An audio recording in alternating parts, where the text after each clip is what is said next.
This is a recipe for healthy and much less expensive, but still just as tasty dog treats.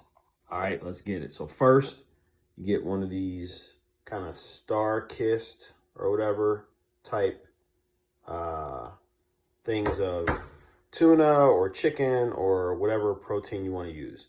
Take 2 eggs and then take a cup of whatever kind of flour you want your dogs to have. There's a bunch of different kinds, but take that, you mix the eggs and the protein, and then you mix in the cheese and the flour.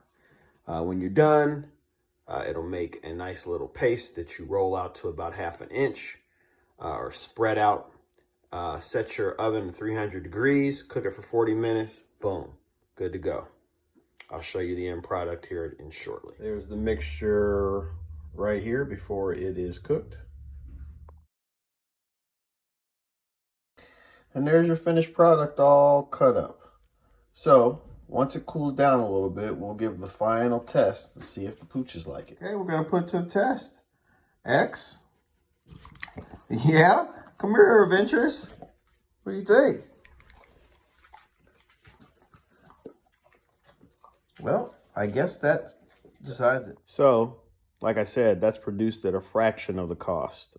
Something like that with the quantity that was there would easily cost 10, 15 bucks. This is natural. You know what's going in it, and it's pennies on the dollar.